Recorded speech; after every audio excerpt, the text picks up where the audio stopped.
شیر افضل، آج تو آپ اسلام آباد میں ہیں، بتائیے کیا جو آج اتنا یعنی اندوناک واقعہ پیش آیا؟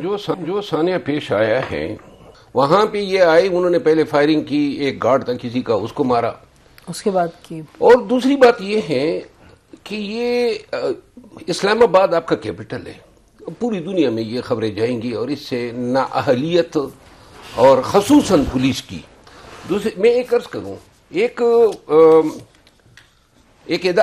آلہ ہے، ویسے تو بہت سارے آلے ہیں، اس کا نام ہے اڈانی ڈی ٹی پی، یہ ایک سکینر ہے جی۔ آپ اس سکینر کو اسلام آباد ٹول پلازے پہ لگا دیں تو جو اسلام آباد کی طرف جتنی بھی گاڑیاں آئیں گی، اگر اس میں کوئی ایکسپلوسیوز ہیں کوئی بھی، تو وہ گاڑی ڈیٹیکٹ ہوگی اور وہ آگے سے جو آپ کا پوائنٹ ہوگا اس کو سگنل جائے گا کہ یہ گاڑی جو ہے ایکسپلوسیو کے ساتھ آ رہی ہے، چاہے وہ کسی قسم کا ایکسپلوسیوز ہو۔ اور نہ کہ صرف یہ ہے بلکہ اس طرح بھی ہے کہ موونگ گاڑیاں، یعنی آپ کو 300 میٹر پہلے سے آپ کو یہ شناخت کر دیتی ہیں، آپ کے پاس وہ آلات دنیا بھر میں ہیں، اسلام آباد کے ارد گرد کیوں نہیں لگاتے ہیں؟ نمبر ایک۔ نمبر دو بات یہ ہے کہ دہشت گرد جو ہیں وہ جناب اتنی تیاری کے ساتھ یہاں امام بارگاہ پہ واردات کر بھی گئے، ہم یہی مذمت کر دیں گے، 2-3 دنوں کے بعد لوگ بھول جائیں گے، لیکن اسلام آباد کو محفوظ بنانے کے لیے ضروری ہے کہ جن لوگوں کی نااہلی ہے، غفلت ہے، اور جو ذمہ داران ہیں ان کے ہیڈ رولز ہو اور ان کا احتساب بھی ہو، اور آئندہ کے لیے یہ بجائے اس کے کہ آپ اسلام آباد میں جگہ جگہ پہنا کے کھڑے کر دیں اور روڈ، آپ اسلام آباد کے ارد گرد ہزار کھینچے۔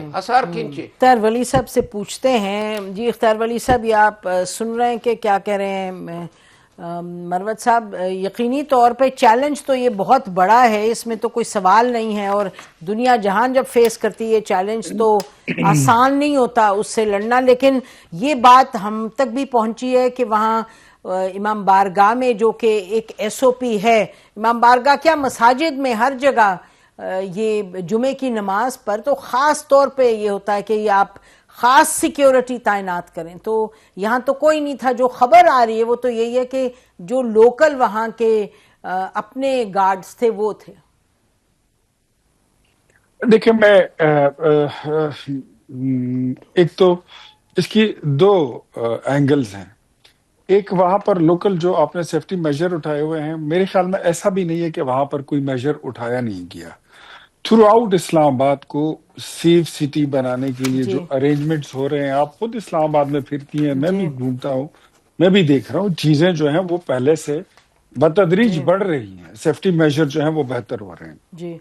اب ایسے واقعات جو ہوئے ہیں، مطلب جو آج کا واقعہ ہے، سب سے پہلے یہ انتہائی دل خراش واقعہ ہے۔ دیکھیں، اس میں کوئی شک نہیں ہے، دہشت گردوں کا اور دہشت گردی کا اس کا کوئی مذہب نہیں ہے، اس کا کوئی مسلک نہیں ہے، اس کا کوئی فرقہ نہیں ہے، یہ فقط دہشت گردی ہے، اور اس کا کوئی بارڈر بھی نہیں ہے۔ آئی بلیو ان اٹ کہ جو خیبر پختونخوا میں ہوتا ہے وہ بھی دہشت گردی ہے، جو بلوچستان میں ہو رہا ہے وہ بھی دہشت گردی ہے، اور کچہری کے بعد آج جو یہ ترلائی قلعہ میں ہوا ہے یہ بھی دہشت گردی۔ بے شک بے شک، نام اس کا آپ بدل سکتے ہیں، تنظیمیں بدلی ہوں گی، پراکسیز الگ ہوں گی، لیکن کام وہی ہے۔ لوگوں کو مارنا، لوگوں کا ناحق خون بہانا، معصوم لوگوں کی جان لینا، واٹ فار؟ کہ شیر افضل میرے خلاف مورچہ زن ہو جائے، میں شفیع جان کے خلاف مورچہ زن ہو جاؤں، مسلم لیگ پی ٹی آئی پہ تھوپے، پی ٹی آئی اٹھا کے شہباز شریف کی حکومت پر تھوپنا شروع کرے، جس کو کہتے ہیں کیوس پھیلانا۔ اب ریزن کیا ہے؟ ریزن یہ ہے، میں نے بڑا دیکھا ہے، آپ اس وقت بھی ان چیزوں کو کور کرتی تھی، پرویز مشرف کی جب حکومت تھی اس وقت بھی آپ نے ایسے واقعات کو بڑا کور کیا تھا، آپ کا بھی ایک بڑا سنجیدہ اس کے بارے میں ایک رائے آپ رکھتی ہیں خود۔ میں یہ سمجھتا ہوں کہ دشمن کو فضاؤں میں ہم نے ناکو چنے چبوا دیے، اس کو ہم نے ایسے ملیا میٹ کر دیا ہے کہ امریکی صدر ہمارا ترجمان بن کے پوری دنیا میں گھومتا پھرتا ہے کہ پاکستان نے اتنے طیارے گرائے، ایسے گرائے اور ایسے گرائے، اور پھر وہ کہتا ہے کہ اگر میں جنگ نہ روکتا تو 15-16 طیارے انڈیا کے اور گرا دیتا۔ اب یہ وہ جنگ تھی جو پلوامہ سے شروع ہوئی تھی اور وہ ہمارے بارڈر پر لے آیا تھا.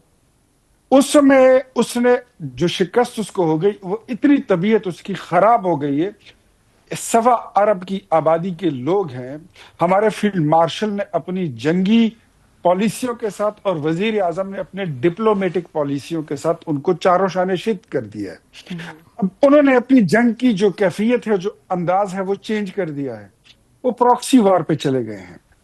پراکسی وار پہ ان کا بجٹ اتنا نہیں لگتا جتنا وہ فضاؤں سے اور بارڈر پر وہ حملہ کرتے تھے.